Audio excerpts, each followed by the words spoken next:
Boa noite a todos e todas. É um prazer estar com vocês hoje aqui. Se vocês quiserem se achegar mais um pouquinho para a gente ficar mais próximo nessa conversa, fica mais gostoso. Bom, a gente está iniciando com essa conversa a segunda semana do Festival Território Corpo, que para quem não conhece é um festival destinado a pensar as artes da cena, as artes do corpo e proposições urgentes que os diversos corpos trazem para a gente hoje.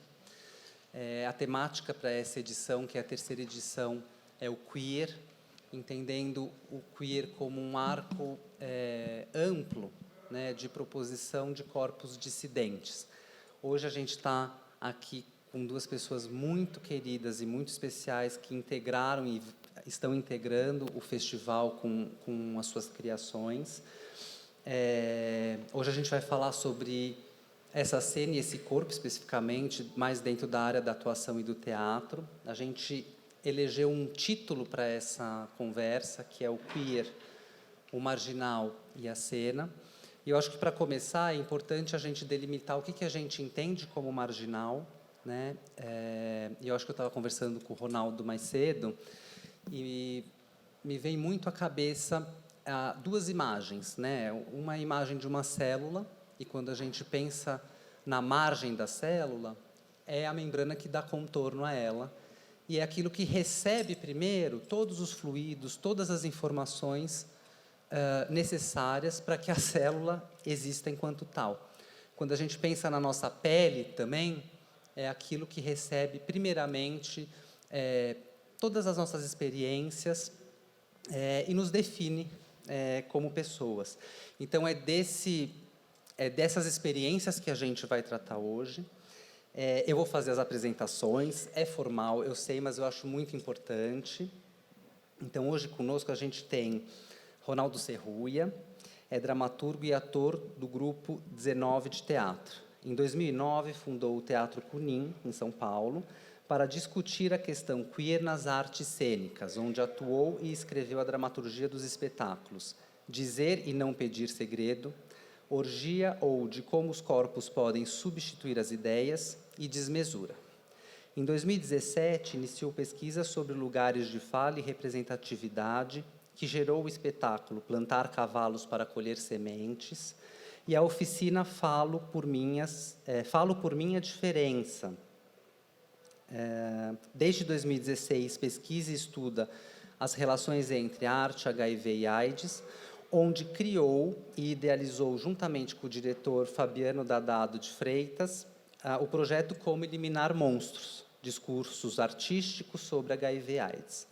Desenvolveu a pesquisa Escritas Dissidentes, Dramaturgias da Travessia, que já virou oficina e curso ministrado pelo SESC e Instituto Arte de Cultura. E Glamour Garcia, que é atriz e conta com 7 prêmios e uma menção honrosa. Começou seus estudos em atuação ainda no ensino fundamental, dirigida por Janaína Valente. Na academia, entende as várias vertentes das artes cênicas e começa um estudo de hibridismo de linguagem. Inclusive, Glamour tem um vídeo sobre hibridismo de linguagem que ela fez especialmente para a gente, está no nosso YouTube, dentro do nosso programa Horizonte Aberto. Se vocês quiserem saber mais sobre o que é essa proposição de Glamour, é só acessar o site. Passando a entregar, então, nesse hibridismo de linguagem, a dança, performance, cinema, literatura, artes visuais e outras formas de arte em seu discurso. Em O Amor que Não Ousa Dizer Seu Nome, Glamour se projeta como atriz dramática, conseguindo não apenas espaço, mas incursão no teatro, cinema e televisão. Atualmente desenvolve um projeto teatral chamado Transcisgenia, que é um projeto que a gente espera ver por aqui, com seus parceiros Vão Furlanete e Tarso Brant. Bom, para começar essa conversa, eu queria puxar pela experiência de vocês enquanto corpos que estão propondo visões dissidentes do que a gente herda de uma hegemonia e que acabou não, né? Pautou a cena teatral que a gente recebe do século XVIII, XIX, dentro de uma perspectiva desse corpo mítico, heróico, dramático no sentido de conformado a um pensamento hegemônico burguês. A gente sabe que isso veio sendo talhado, né, por expressões coletivas étnicas, por pensadores como Artaud, Beckett, mas mesmo assim essa forma ela perdura como uma resposta na nossa contemporaneidade. Então, como é que vocês, dentro dessa continuação dessa tradição de talhar e suspender esse formato, como é que vocês vivem isso? Como é que vocês pensam suas proposições? E como é que, de certa forma, quando a gente fala da pele que nos define e tal, é importante trazer essa dimensão da vida para dentro da criação, sem separar essas instâncias, como tem proposto, que está vigente e institucionalizado. Quer começar, Ronaldo? Pode ser. Fica à vontade. Então, primeiro, boa noite. Obrigado pela presença de vocês. Agradecer o Centro Cultural e o evento, o Território Corpo. É muito bacana poder... Amanhã eu vou estar aqui fazendo um espetáculo, então é muito bacana, nesse momento onde é tão difícil circular com os trabalhos que a gente cria, poder vir de São Paulo, atravessar o Brasil, chegar aqui em São Luís para mostrar esse trabalho. Bom, eu queria começar pensando a palavra dissidência, né? Quer dizer, porque toda essa cena, vamos dizer assim, que eu acho que tem emergido no teatro dos últimos 15 anos para cá, assim, com muita intensidade, né? Uma cena que a gente pode chamar de dissidente, uma dramaturgia que a gente pode chamar de dissidente, porque é uma dramaturgia produzida pelos corpos dissidentes e que reflete o que significa essa dissidência em muitas camadas, assim. Então, se a gente pegar a palavra dissidência, eu gosto muito de pensar a etimologia das coisas, né? Dissidência é tudo aquilo que produz dissenso, né? Ou seja, é tudo aquilo que não está em acordo, é tudo aquilo que provoca um desacordo. E dissidência é um termo jurídico, inclusive. E no juridiquês, dissidência significa quebra de contrato. É um negócio previsto, por exemplo. Uma das partes, você faz um contrato com duas partes, e uma das partes ela tem esse direito de poder, no andamento da coisa, por um entendimento de que aquilo não a está beneficiando, ou as coisas não estão acontecendo muito bem como ela gostaria, ela poder quebrar esse contrato, né, sem ônus e tal. Então, eu acho muito interessante pensar que dissidência é quebra de contrato, porque, de alguma maneira, eu acho que esse movimento, essa cena dissidente, ela é uma tentativa de quebrar esse contrato que foi estabelecido pela normatividade, pela estrutura normativa, né? Por essa ideia de que o mundo, a sociedade se erige a partir da ideia de que existe um centro, né? Uma subjetividade hegemônica, uma identidade hegemônica, que a gente sabe qual é, e essa identidade hegemônica ela atribui a qualquer coisa que não seja ela a ideia de outro, né? E esse outro ele é alijado, né? Ele é excluído desse movimento aí que gira, dos espaços de poder, e o teatro é um espaço de poder, a arte é um espaço de poder, né? Então eu acho que fico pensando que esse movimento aí, falando até do meu trabalho de artista, dos meus interesses, tem muito a ver com entender esse lugar mesmo. Quando a gente funda o Teatro Cunim, que é esse coletivo que é feito por, enfim, 4 artistas, tem um recorte, como tudo, né? 4 artistas homens, cisgêneros, gays, querendo falar sobre homossexualidade, ali em 2009, faz algum tempinho, 15 anos, 2008, mais ou menos. E ali, naquele momento, o que nos leva a fazer isso já era a ideia da representatividade, ainda que esse nome não tivesse no radar. Esse nome só chega, a representatividade, esse movimento, ele só chega um pouco depois. Mas era um certo desconforto que eu vivi a minha vida inteira como uma pessoa gay, uma bicha, enfim, que resolveu fazer teatro desde a escola, desde o início, que era não encontrar o lugar dessa personagem homossexual, por exemplo. Ou melhor, o lugar dessa personagem homossexual, na história da dramaturgia brasileira, ela ocupava sempre 2 lugares, ou da caricatura ou da marginalidade, que é diferente da ideia de marginal, porque a marginalidade é um atributo que é dado por essa norma, por essa hegemonia, para todos aqueles que ela define como outro, para todos aqueles que estão à margem e não estão no centro dessa norma. E eu acho que é preciso a gente dizer que essa norma ela é uma ficção. Essa é a grande questão, assim. E ela só se estabelece e dura no tempo porque ela, muito perversamente, muito espertamente, conseguiu construir formas de apagar as pistas da sua própria ficção, né? Então, é aquela coisa daquela pegada na areia, que vem a onda e leva e parece que nunca existiu. Então, ela se estabeleceu como uma verdade absoluta, né? Mas, na verdade, ela é uma ficção, né? E ela não a resposta dela a todas essas identidades dissidentes, né, todas essas dissidências, é exatamente porque ela se incomoda demais, porque essa dissidência, essa cena dissidente, esse movimento dissidente que acontece nas artes, mas acontece em outros lugares também, não só na arte, é um movimento que revela essa invenção, revela a ficção que é a norma, né? Ela vai mostrando ali o telhado de vidro, e aí a norma não quer. Então, ela responde com violência. Mas, enfim, aí só para finalizar essa primeira fala e passar para a Glamour, então, já era esse movimento, né? Então, como que a gente traz para a cena os nossos atravessamentos, né? Os atravessamentos desses corpos dissidentes, né? Então, o que me interessava ali naquele momento como eu vou falar da homossexualidade, como eu vou produzir essa personagem homossexual na cena,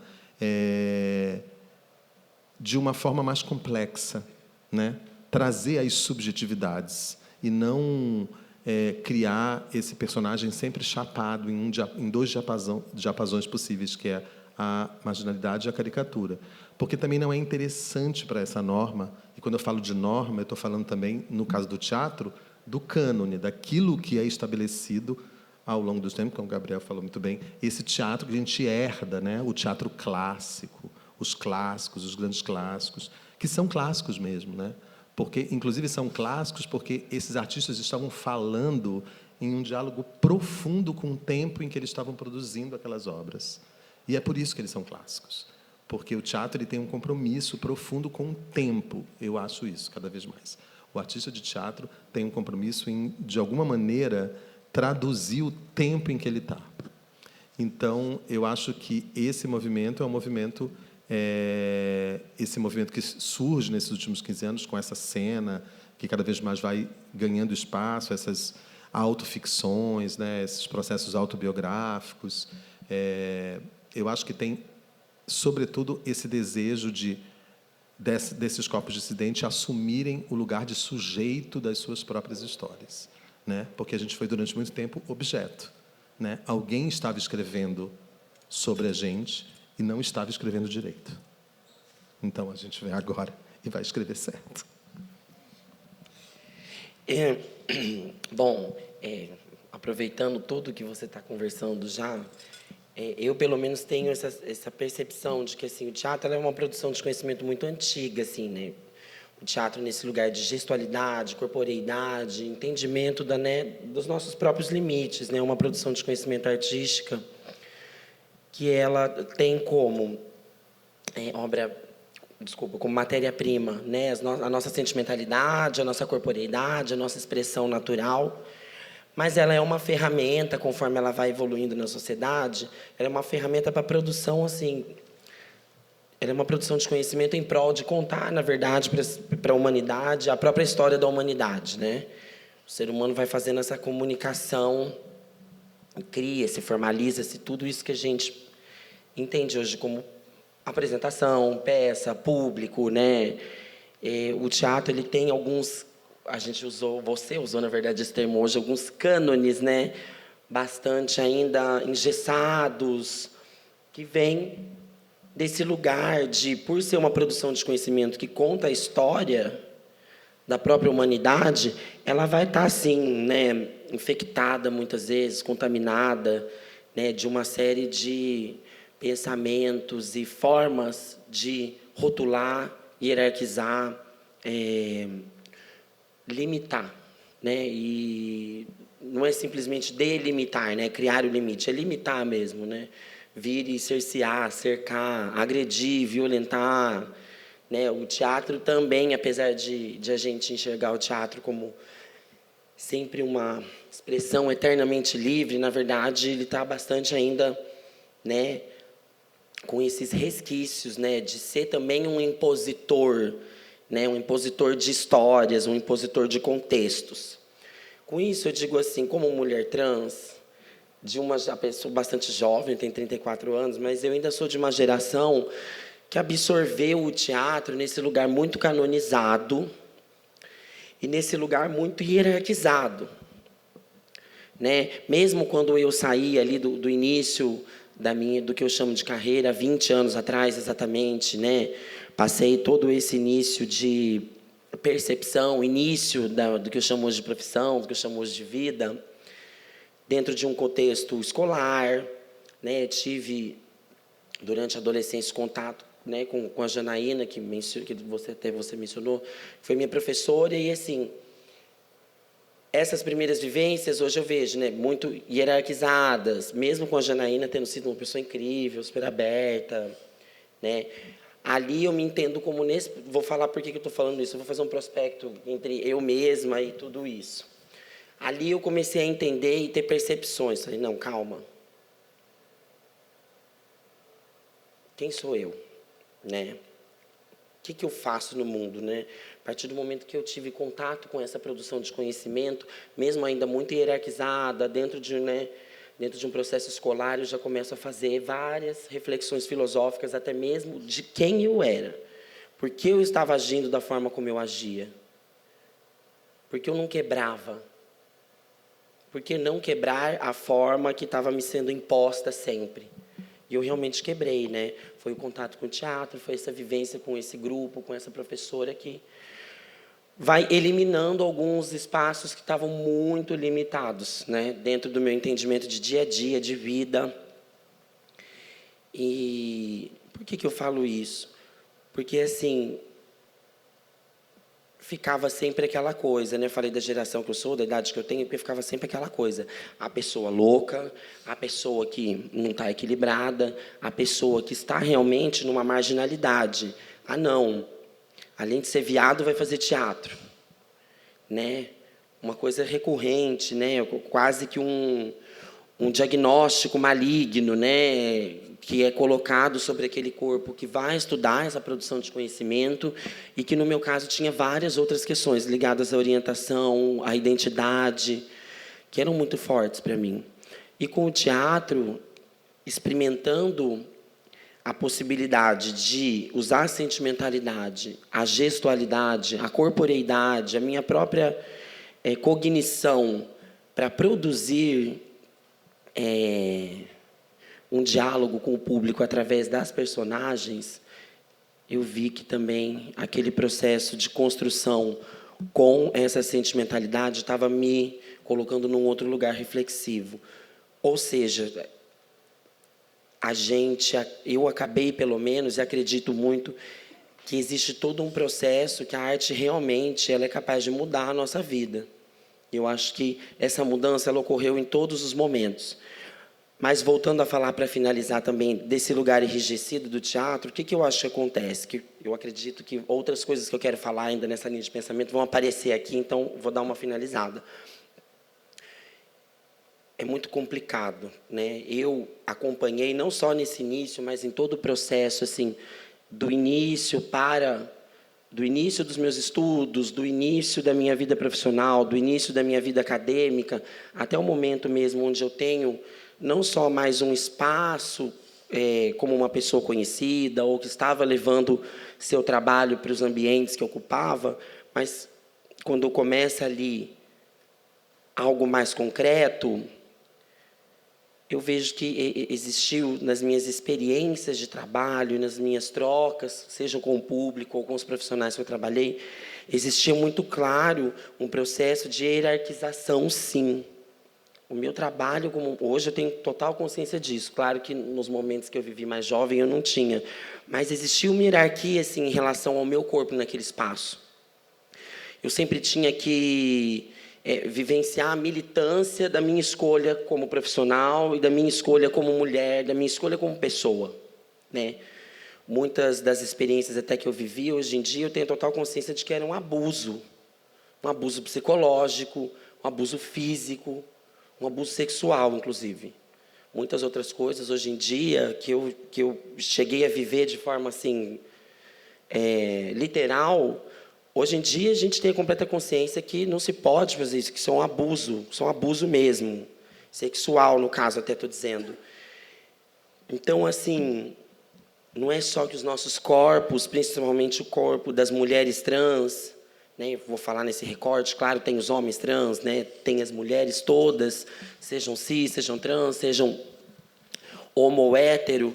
Eu acho que esse lugar eu precisei ir lutando e batalhando por ele, criando esse discurso durante a vida, ativo, de promover, sim, que existe uma questão, talvez marginal, talvez não, muito forte, marginal, muito forte de intensidade do que esses discursos querem dizer, mas eu fui batalhando contra essa hierarquia de forma, né, a me colocar de outra forma nos trabalhos, a intervir se eu achasse necessário, mesmo que eu corresse risco de ser até desligada dos trabalhos, mas intervir se eu achasse necessário, porque eu acho que em relação a esses cânones, a essa hierarquia, o que acontece, principalmente com a profissional mulher trans, com a artista mulher trans? Existe um processo de folclorização muito grande, né? Vira um folclore, né? Vira uma caricatura, fica aquela coisa caricaturada, né? Sempre a construção de uma personagem trans feita por pessoas cis sempre tem um espaço folclórico bem desconstrutivo, né? Para não chamar de caricatura, para não ofender também aí algumas personagens e acontecimentos que realmente até abriram um espaço de discussão, mas eram sim um folclore, é sempre a trans é isso, e de forma muito desconstrutiva, de forma muito brutal, sempre colocando essa figura e, obviamente, junto com isso, colocando as profissionais num lugar assim extremamente vulnerável, extremamente delicado diante da sociedade e a discussão. E eu fico feliz de que hoje esse espaço todo ele seja mais formalizado, né? Até mesmo o próprio espaço de denúncia, né? Eu não estou aqui só como um objeto do teu discurso artístico, né? Eu sou uma artista.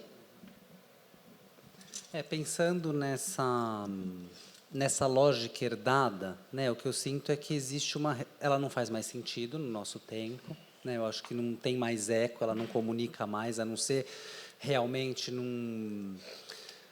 dentro de uma lógica de massa que a televisão tem perpetuado. E existe um retorno da parte dos artistas dentro de uma necessidade de retomada de um valor original, que é exatamente esse de não separação entre vida e arte, né? Eu acho que no trabalho de vocês isso fica muito evidente, né? No Locomia, ou mesmo na Doença dos Outros. Eu queria que vocês falassem um pouco dessa aproximação como um instrumento mesmo de torção contra o abuso, contra esse assédio, contra que às vezes passa inclusive desapercebido, né? A gente vai aceitando Super naturalizado, super né? naturalizado. Então, achar a origem das coisas hoje é um processo de desnaturalização, a gente pode dizer assim. E como é que vocês têm visto isso? Vocês veem dessa forma?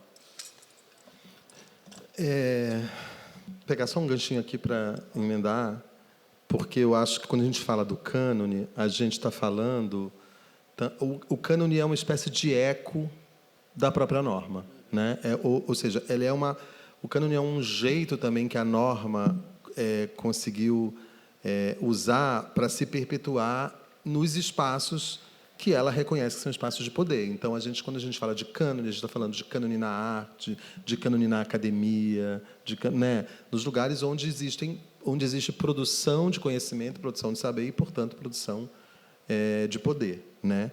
E isso eu estou falando assim, desses lugares que se estabeleceram como a única possibilidade de produção de saber, porque a gente sabe que o saber é produzido em outros lugares também, em lugares bem longe da academia, né? Existe o saber que é ancestral, existe o saber que é da terra, existe o saber que é dos povos originários, enfim.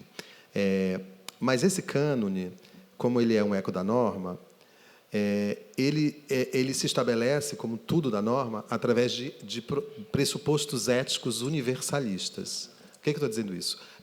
Existe uma ética que é universal, produzida pela norma. E essa ética universal, ela nunca vai beneficiar os corpos dissidentes. Você, como um corpo dissidente, quando você ouviu ética universal, você sai fugindo, correndo, porque essa ética universal ela quer te matar, né? Então, como a gente produz uma ética outra? Uma ética bicha, uma ética trans, uma ética sapatão, né? Uma ética positiva, no caso do HIV. Como que a gente produz essas outras éticas, né? Então, eu penso na escola, por exemplo. Uma ética universal usada no cânone da arte, que eu vou falar aqui porque ela tem tudo a ver com esse movimento de representatividade, essa cena dissidente, é a máxima de que o ator ou a atriz pode tudo, né? Que a arte é um lugar, o ator é essa folha em branco onde tudo se inscreve, a arte é livre, a arte não pode sofrer nenhum tipo de incômodo ali, de algo que beire a ideia de uma censura. E eu não estou falando de censura, estou falando desse lugar mesmo que é livre. Aí eu fico pensando durante muito tempo, nossa, o ator é livre, né? O ator pode tudo. Eu não pude tudo na escola. Primeiro, no primeiro ano da escola, na banca, né? Quando eu fui fazer a banca para passar para a escola de teatro, você tinha que escolher, na minha escola, a lista de personagens masculinos e a lista de personagens femininos para fazer o seu monólogo para a banca. E os atores homens só podiam escolher os personagens masculinos. E as atrizes, estou falando lá de 1993, porque a bicha é antiga, né, gente? E aí ela vai lá. Então eu já queria fazer a Doroteia. Eu queria fazer a Doroteia. Aí já foi o primeiro, não pode. Aí tive que fazer lá o personagem, que era tudo Nelson Rodrigues. Tinha que fazer lá o personagem do álbum de família, que eu odiava, chato. Fui lá e fiz. E durante a escola era isso. Não pode mexer muito a mão. Tem que fazer o personagem lá do bonde chamado Desejo, do Stanley. Vai fazer o Stanley Kowalski, que é um personagem diferente de você. Outra ética universalista. Ator é aquele que faz os personagens diferentes de si mesmo. Você é bom ator quanto mais você fica diferente de você mesmo a cada personagem. A quem que isso interessa? Porque nunca nem quiseram criar o personagem que era parecido comigo na história. Então, tudo isso é para dizer que a gente... os corpos dissidentes eles não tiveram essa liberdade assim, né? E olha que eu estou falando de um lugar de privilégio, porque um homem branco, cisgênero, né? Então, de alguma maneira, eu fui ali me adequando, mas olhando em retrospecto, eu penso o quanto eu fui podado, o quanto eu não fiz muitas das coisas que eu queria fazer na escola. E o quanto só depois de muito tempo, com esse movimento todo, eu fui... A gente foi tentando elaborar e entender isso, sabe? Que é esse lugar mesmo de colocar para jogo, para cena, esses atravessamentos todos. E isso não tem a ver com a ideia de fazer algo que é a própria vida. A vida se mistura, né? Ou seja, o teu material, o teu ponto de partida está ali relacionado com os atravessamentos, né? No meu caso, no primeiro... a questão da identidade, né, de ser uma bicha e tal, e depois a questão de me descobrir com um diagnóstico positivo para HIV. Mas a arte é a elaboração de discurso. Então, a gente, na verdade, sofre para conseguir elaborar um discurso que parta da ideia de que, não de um corpo, apesar de que na cena é sempre um corpo, o limite da cena é sempre o limite de um corpo, né? mas é a tentativa de transformar esse corpo numa espécie de corpos, assim. É um discurso que fala sobre muitos corpos que naquele momento está sendo ali canalizado por um corpo. Então, eu acho que isso é muito interessante pensar, assim, né? Que a arte é uma elaboração de discurso. E tanto a elaboração de discurso, qualquer projeto artístico é uma elaboração de discurso, que quando eu descobri o meu diagnóstico para HIV, eu precisei de tempo para elaborar esse discurso. Porque o que você sente, sempre que você recebe da sociedade, recebe dessa estrutura normativa, que você é o outro, que você não tem o direito a nada porque você é outro, você sente aquilo que está programado para você sentir, que essa estrutura produziu para você sentir, que é uma diminuição da sua potência de vida, em última instância, da sua potência artística. Então, quando eu me descobri o meu diagnóstico, eu falo, eu não posso fazer nada com isso agora, porque tudo que eu for produzir vai ser o oposto da potência artística, o oposto de nada, porque eu senti tudo aquilo que estava programado para eu sentir. Culpa, excesso de vitimização, excesso de compaixão por mim mesmo, né? Eu me senti sujo, eu me senti pequeno, eu me senti um corpo que não teria mais direito a afeto, que não teria mais direito a nada. E isso está programado mesmo. Por mais que você tenha uma ideia, né? Por mais que você tenha informação, que você tenha todo um cabedal sobre o HIV hoje, que não significa mais uma sentença de morte. Por mais que você tenha todas essas informações técnicas, a gente está falando de algo muito maior, que foi construído ao longo de 40 anos, que é uma estigmatização tão profunda que o corpo sente outra coisa, né? O corpo sente. Então, eu precisei construir, aí, através de vários processos, uma elaboração para levar para a cena um discurso que não é um discurso compassivo, é um discurso que fala, olha, eu vou falar a partir de uma outra ideia, né? Então, eu acho que tem esse caminho nos nossos trabalhos, nos trabalhos de dissidentes, que é elaborar um discurso mesmo, a partir da subjetividade, e aí fica parecendo muito fácil, às vezes, né? Porque aí tem isso, o cânone, ele não ia ficar quieto, óbvio que não ia ficar quieto, né? Então, ele se produziu uma série de desonestidades intelectuais, porque o cânone está ali na academia, ele tem um cabedal de informação, então ele já vai sacar um acadêmico, um pensador ali, um filósofo aqui, para dizer um negócio. O cânone não ficou quieto. Então, ele produziu uma série de coisas para poder atacar esse movimento. E uma das coisas que ele faz, que me incomoda bastante, que é reduzir esses discursos produzidos a partir de vivências corporais muito profundas, porque o HIV, a transgeneridade, a homossexualidade são atravessamentos corporais, são coisas, é corpóreo, porque tem a ver com o corpo, tem a ver com essa vilanização de determinadas corporeidades que foram produzidas ao longo do tempo. E aí a primeira coisa que ela faz é dizer assim, ai, não, mas isso é muito didático, né? Muito pedagógico. Aí eu fico pensando, gente, mas... E essa pessoa que faz isso é aquela que venera o Brecht, que criou peças pedagógicas. Que aí você fala assim, está um pouco... né? Tá dando tilt aí. Quer dizer, o Brecht criou peças pedagógicas que não é pedagógico. E aí tudo bem, ele é bacana. Tem essa coisa de dizer assim, mas aí é muito egóico. É muito eu. E aí é essa ideia. Não é do eu, não é o eu. É um corpo né? É claro, elaboração de discurso. Cansa, custa também, né? Então, acho que tem essas coisas que vão acontecendo ali como uma ideia de minar esse discurso, de deixar essas produções num lugar meio café com leite, sabe? E aí fica essa coisa de enaltecer os clássicos. Eu só terminar falando isso porque fica parecendo que eu não gosto dos clássicos. Eu adoro, acho tudo incrível. Mas eu fico pensando assim, bom, esses clássicos foram produzidos em compromisso profundo com o tempo em que eles foram feitos, né? Então, o Chekhov estava ali radiografando o seu tempo. Aí eu pego, 100 anos depois do Chekhov, que é maravilhoso, porque ele é um clássico. E clássico é lacunar, né? Ou seja, o cara produziu um discurso que tem lacuna, ou seja, para você ocupar com as questões de hoje. Está lá, está ali. Não é difícil você ver. E aí a pessoa vai e monta, classicamente. Ou seja, ela não ocupa a lacuna. Aí eu penso, você está... Assim, nem o Tchekhov faria isso, mas se o Tchekhov tivesse voltado e fosse montar o próprio texto dele, ele faria pegando essas lacunas e colocando as questões do tempo de agora. Então, não faz sentido, né? Falando, só para finalizar, aí já fazendo a ponte com o trabalho, já fazendo o merchan para vocês virem amanhã assistir, tem uma coisa que é assim, eu queria falar sobre o HIV a partir de uma perspectiva artística. E isso não é pouca coisa.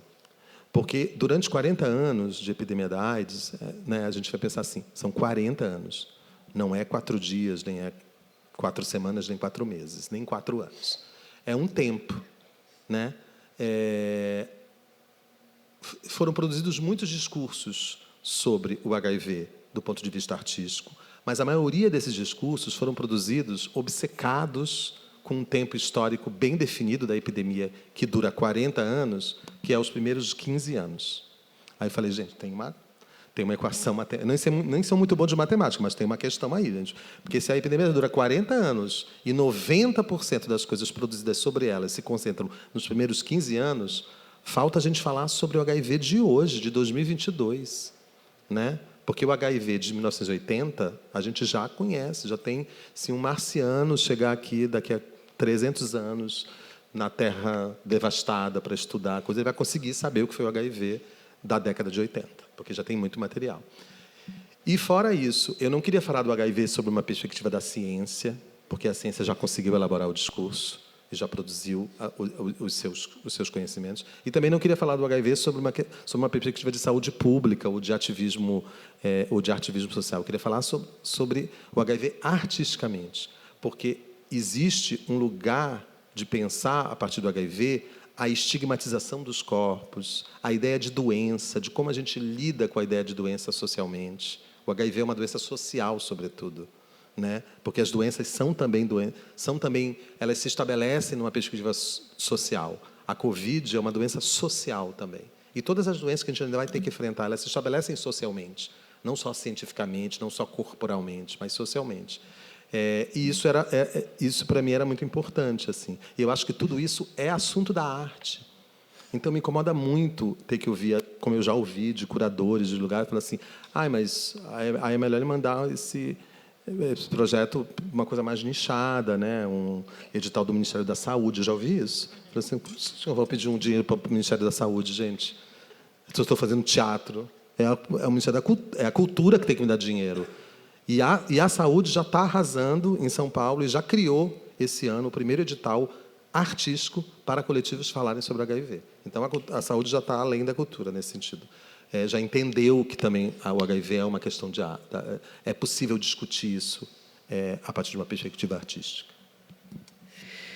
Bom,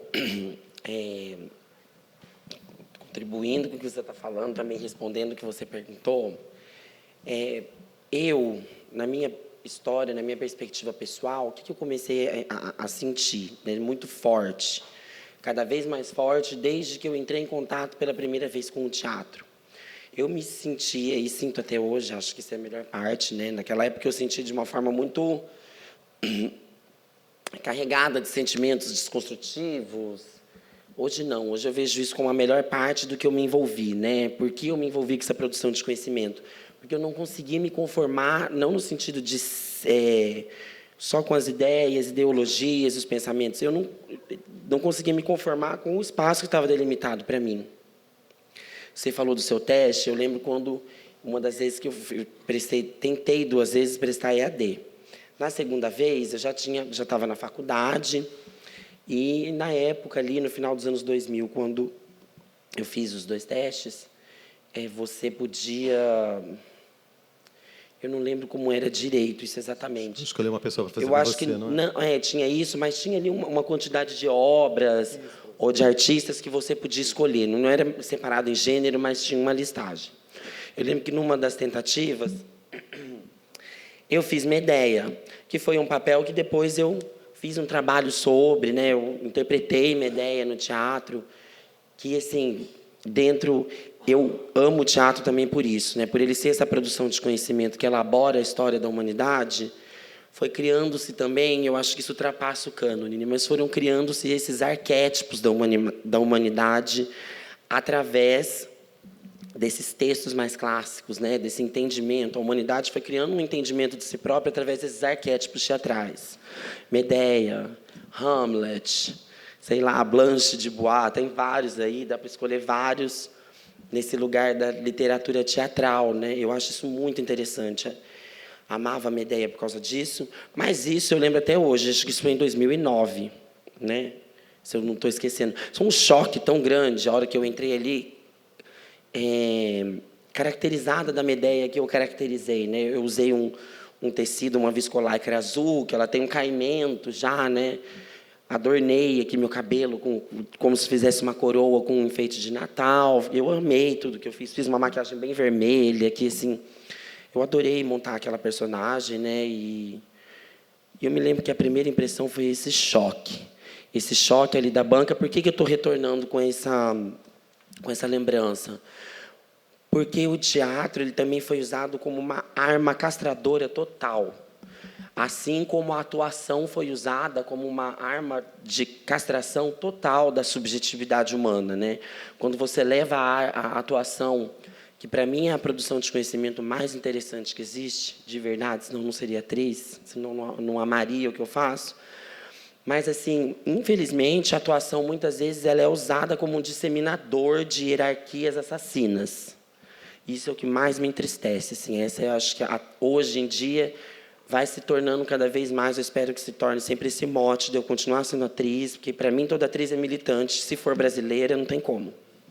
Se você é brasileira e você é atriz, você é militante. Senão, você não se denomina atriz. Senão você está bem louca, né? Você não, tá em coma, senão, né? Senão você está em coma. Então, e assim, a atriz brasileira, ela é sempre colocada no lugar de prostituta, de histérica, de vagabunda, de não profissional, de promíscua, de esquizofrênica, de uma pessoa, assim, não só na marginalidade, mas, assim, de uma inferioridade total. Ai, você é atriz? Eu sou super feliz de ser atriz, porque, assim, a minha profissão me permite atuar em vários campos de trabalho dentro do mercado profissional brasileiro. Mas eu sei que existe um preconceito da sociedade, da própria classe artística, com a profissão atriz. A atriz ela é a última das artistas na fila dos artistas do Brasil, né? Vem todos os homens, idiotas e retardados, imbecis primeiro. Daí começa a pintora, a diretora, a bailarina. A atriz, eu sinto que ela é sempre a última da fila. E ela é a mais... não sei, né, sem botar juízo de valor, fodida. Né? A atriz tem que fazer de tudo e faz. E é nesse lugar que eu comecei a achar um grande interesse na minha profissão. Poder fazer tudo e usar essa produção de conhecimento, que é a atuação, para sensibilizar a minha vida. Né? Foi a atuação que me deu a possibilidade de fazer todas as outras coisas que eu faço na minha profissão. Ser leiloeira, ser modelo, ser influencer, tudo isso eu aprendi com a atuação, eu aprendi com esse espaço da atriz. Isso, em vida, me trouxe essa coragem. Eu chamo de hibridismo de linguagem esse espaço que a atuação cria com as outras produções de conhecimento da arte, também as desafiando. Eu, atuação, estou aqui. A louca aquelas, né, que faz agora uma alegoria. Eu estou aqui no cinema. Eu estou aqui na poesia, eu estou na literatura, eu estou na performance, eu estou nas artes plásticas. E a atuação ela vai sendo inserida, né? A classe artística começa a ver, de uma forma bem torta, um espaço para atuação nos discursos, e também vê, né? E também age daquela velha e boa forma, né, que todo o sistema hierárquico age, né? Esse extrativismo, né? Esse extrativismo eterno da figura, da atriz, da mulher, da atuação, e um extrativismo muito forte em relação a corporeidade, a subjetividade da mulher trans, né? Existe o extrativismo histórico pesadíssimo, né? Cruel, brutal, onde durante muito tempo o que se inseria dentro dessa produção de conhecimento em relação às mulheres trans, vou falar exatamente, né? Era algo sempre pejorativo, era algo realmente extrativizado, onde, além de sexualizado, sempre colocado num lugar mais do que marginal, num lugar de putrefação, ou quando num lugar mais respeitoso, vou falar grosso modo aqui, mas eu tenho um trabalho muito legal, viu? Sou fotógrafo. Você não quer tirar umas fotos comigo, assim, mas tem que estar pelada, sabe? Uns convites, umas proposições, são crueldade, são invasão, são estupro. São formas violentas de dizer para a gente, até na arte, de que a gente não é gente, de que a gente não produz conhecimento, de que a gente não é capaz de falar essa linguagem. Quantas vezes em vida eu ouvi que eu era muito... Vou até pegar qualquer outra besteira, mas, nossa, tem que ficar menos viado, sabe? Tem que estar menos bicha. Lá vem. Calma aí. A arte é um processo evolutivo dessa matéria-prima que a gente utiliza para produzir esse conhecimento? Ou a arte ela é realmente esse espaço de violência e propagação dessa hierarquia? Eu falei, não é. Aqui eu vou encontrar um lugar. Comecei a ir para o cinema, comecei para as artes plásticas, comecei a me enfiar em tudo quanto é canto. Fui me enfiando. E hoje eu vejo a importância do discurso artístico, da atuação nesse lugar que está presente em todas as linguagens. Eu vejo, pelo menos assim, eu vejo que a atuação ela é vivaz em todas as linguagens artísticas, mas ela ainda está muito contaminada, né, de um preconceito social, né, em relação ao profissional de atuação, em relação a como a produção de conhecimento, a atuação se dá, né? Em relação às técnicas, em relação também ao procedimentar, de como se estuda a atuação, né? As pessoas elas têm uma ignorância, e essa ignorância alimenta... Por que essa ignorância é alimentada? Porque, como ela utiliza sentimentalidade e corporeidade, ela utiliza duas coisas que estão sempre presentes nos lugares em que a sociedade tenta sempre marginalizar e abolir, né? Então, assim, há sempre aquela coisa, né, do profissional de atuação, a atriz, o ator, o artista, sempre é promíscuo, sempre é uma pessoa colocada num lugar não só dúbio, mas também sempre é de uma desconfiança asquerosa, né? Ator, que nojo, viado. Inclusive, eu ouvi isso já em vida, que eu era um viado aidético, porque eu era ator. O que é isso, né? Da onde vem? Estou fechando aqui esse pedaço da minha fala para perguntar até mesmo, acho que a gente, né, pode dar uma continuadinha nisso, né? Vamos aí responder, amassar mais um pouco isso. Da onde vem isso? Por que vem isso? Porque eles querem castrar o nosso espaço original de expressão autêntica com essa produção de conhecimento. Ou você reproduz o preconceito, ou você reproduz o estereótipo e o arquétipo que a gente deseja que seja hegemônico, ou você vai ser sempre uma puta. No seu caso ainda, então, um traveco. E, como eu disse, eu vi isso em vida, assim, tive muitas complicações. Imagina, 20 anos atrás, por incrível que pareça, mas era um absurdo você estudar teatro na minha cidade, no contexto que eu convivi, era um absurdo. Eu era um gay aidético, por isso eu tinha escolhido fazer aquilo. Olha só, vamos lá. Tem muita... Glamour estava falando, eu pensei também que uma das violências assim bem profundas assim da escola era essa ideia que é canônica de que você como ator precisa, quando você vai criar um personagem, eu vi isso de vários professores na escola, eu falava assim, Ronaldo, tipo avaliação, né? Eu tive um professor de voz muito abusivo, que era inclusive diretor da escola. que eu fazia no Rio de Janeiro, que é uma escola, não é mais, mas é uma escola. E aí você tinha, no último ano da escola, você tinha um trabalho que você tinha que construir um monólogo junto com esse ser. E ele ensaiava individualmente. Com o seu professor? Ele ensaiava individualmente os 10 atores e atrizes da turma. E ele marcava os horários, ele marcava ensaio no apartamento dele, 11 da noite. Isso lá em 94. Ninguém achava isso estranho. Só se hoje ele não conseguiria, mas assim, para você ver como essa história do abuso, né, do poder, desse lugar de produção de conhecimento também é isso. Tem um abuso de quem está ali passando aquela, né, como que a gente constrói uma pedagogia sem abuso, né, onde essa relação que não deveria ser tão hierárquica entre professor e aluno, entre mestre e aprendiz, enfim, possa ser um lugar de troca mesmo de saber, né, porque tem um conhecimento que é produzido pelo próprio tempo, né? As pessoas jovens. E isso, eu dou aula hoje num projeto em São Paulo, que é a Fábrica de Cultura, que é um projeto que atua na Zona Leste, na periferia, e eu faço orientação de dramaturgia numa turma de 30, 40 adolescentes que vão de 15 a 20 anos, assim, e é incrível como eu aprendo com eles. Né? Porque a ideia é construir a dramaturgia, é estimular para que eles escrevam sobre aquilo que está. Né? Então, como que a gente constrói essas... E aí eu estou falando isso porque ele dizia muito isso. Ele falava assim, o Ronaldo é bom. Ele falava assim, é um bom ator. Mas ele faz sempre ele. Né? E sempre, o ator ele precisa desaparecer na personagem. Eu falei, gente, que coisa louca. Como assim um ator precisa desaparecer na personagem? Se o mais bacana é você ver... Aí eu ficava pensando assim, gente, todos os atores que eu gosto, as minhas referências, ela falava assim, Renata Sorrah.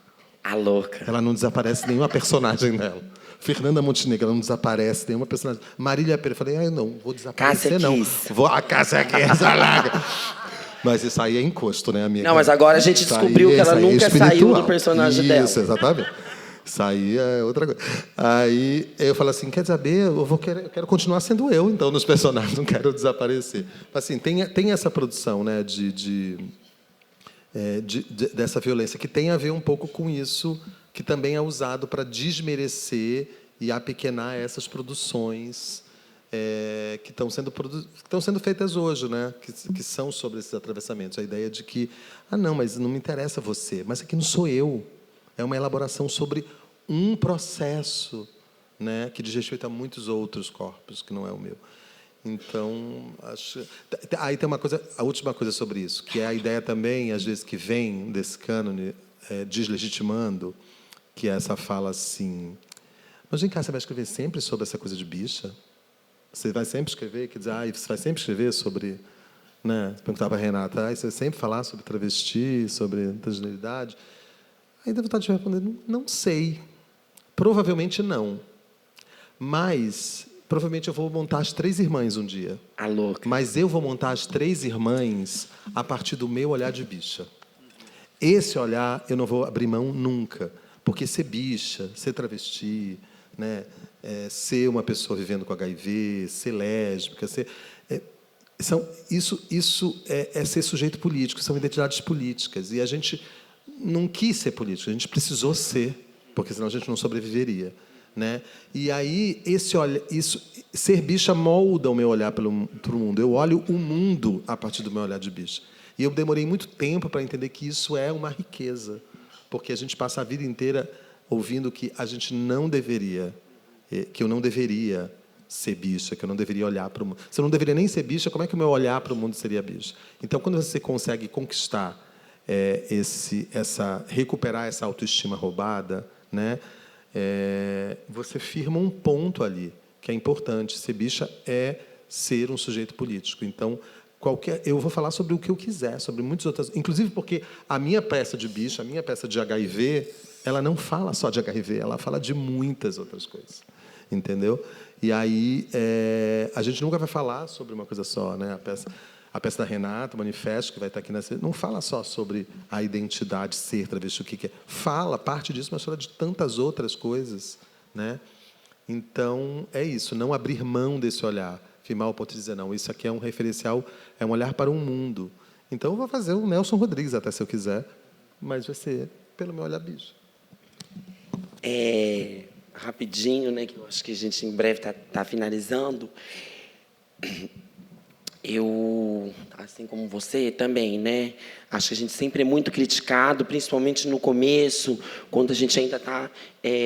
claro que o começo sempre dura muitos anos, né, cada um sabe como funcionou, né, seu caminho, o que é começo, o que é meio, fim nunca tem, né? Ainda mais para pessoas como nós, que mesmo depois de mortas, continuaremos sendo canonizadas pelo teatro brasileiro. O meu fim tá próximo. Cada vez que eu acabo de fazer a peça, eu falo, gente, acabou. É o último, não aguento mais. Eu fui tentando entender com o tempo, e a partir do momento em que eu começo a criar um lugar como pessoa de maior autoestima e de um maior entendimento da minha profissão e do meu espaço como ser subjetivo, sendo artista, eu comecei a ver, como eu disse, né, muitas experiências que eu passei. Hoje eu tenho claramente, né, a nitidez de que aquilo eram abusos, né, físicos, psicológicos, sexuais, profissionais, né, profissionais, acima de tudo. E eu comecei involuntariamente a lutar contra isso, né, a ser uma atriz agente dentro dos processos de criação. Opa, isso aqui é folclore. Hoje eu denomino assim, né? Isso aqui é folclore, isso aqui é transfobia. Essas duas coisas não dá. Eu acho que tem processos que a gente pode, sim... Eu digo isso sendo uma mulher trans, óbvio, tá? Vou recortar aqui certinho, pegar ali a página na revista, recortar bem certinho o molde. Sou atriz, sou mulher trans. O que acontece? Eu comecei a ser mais combativa com essa forma de extrativismo brutal que acontecia contra mim e que me sentimentalizava demais, me fragilizava muito, me deixava muito incompreensiva comigo mesma, incompreendida comigo mesma, me fazia sentir um vazio muito grande, né? Por que as coisas funcionavam dessa forma? Se eu busquei a arte para ser livre, por que eu me sentia presa? Por que eu me sentia estuprada? Como aconteceu já? Por que eu me sentia assim? Por que aquilo ocorria daquela forma? Por que as pessoas que conviviam comigo no trabalho não me respeitavam? E por que as pessoas que conviviam comigo fora do trabalho, mas na interface, né, de conversar sobre o trabalho, de tentar vivenciar meu trabalho, também não me compreendiam, também me abusavam, também tolhiam minha liberdade? Então, eu comecei a criar esse sentimento e, aos poucos, eu ia agindo dentro do meu espaço de trabalho e do processo criativo. Esse texto, isso aqui está errado. Isso aqui é transfobia. Não, isso aqui é folclore. Travesti não é assim. Nem o que é travesti também. É travesti, isso. Não, mas você não é trans. Você não é travesti? Eu sei, eu estou falando. Não é, não. Enfrentei, hoje eu digo enfrentei, porque naquela época eu não sabia, mas depois fui tomando, sim, posicionamento em trabalhos, tanto os mais próximos, quanto outros lá atrás, principalmente no audiovisual, né? Enfrentei aí pessoas que são grandes, né, escritores de novelas, de séries, grandes diretores de teatro. E bati o pé, consegui. Hoje eu entendo que, hoje eu tenho a clareza, eu não preciso nem mais me comportar dessa forma, porque eu agradeço a comunidade artística e a comunidade, obviamente, LGBT, de ter me dado esse presente. De eu ser uma pessoa representativa, né? A possibilidade de me expressar representando me acabou trazendo esse presente. Eu sempre quis representar muitos papéis, mas eu também me tornei uma pessoa representativa para todas. Eu fico muito feliz. Vejo que é muito importante, de certa forma, sim, estar aqui como artista, de não ter desistido, de não ter abandonado também a minha própria vontade de chegar e discutir com as pessoas. Isso aqui está errado, caralho. Isso aqui não está certo. Isso aqui não se faz.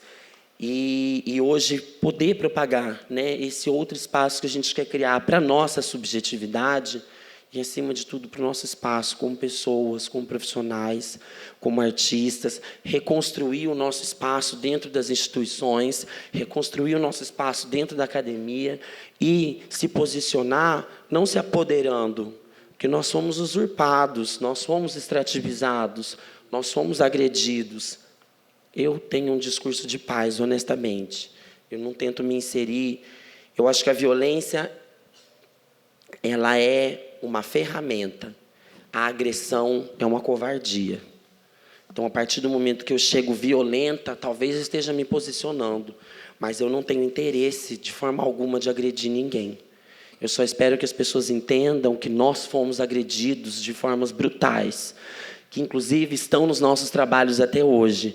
E nós não vamos deixar de usar a metalinguagem, porque se o teatro pode, quando usado como arma negativa, ser para sempre esse lugar, o teatro, a atuação, né, o cinema, ser usado para sempre como esse lugar de lavagem cerebral, por que eu também não posso usar essa produção de conhecimento, essa linguagem, como uma alforria mesmo existencial? Porque, gente, assim, eu, honestamente, agora finalizando a minha fala, eu acho que a gente está vivendo um momento bem delicado, né? Rolou uma infecção profunda, né? Eu acho que assim, eu acho que infecção até é uma palavra assim muito eufemista que eu queria usar em relação ao que aconteceu nos últimos anos todos na mentalidade das pessoas e a forma como elas decidiram de repente voltar a propagar, né, a sua opinião. Né, elas acham... Eu diria que rolou uma contaminação. Contaminação na liberdade de expressão. Opa, vou dizer, violência, até em determinado limite, ela é uma ferramenta, sim. A gente não pode ficar atônito, a gente não pode ficar ali passivo à agressão. Mas a agressão, ela só tem um único foco, extermínio. A agressão, ela só tem um único foco. Extermínio. Extermínio intelectual, extermínio existencial, extermínio físico, extermínio cultural. E eu sou completamente contra a conivência.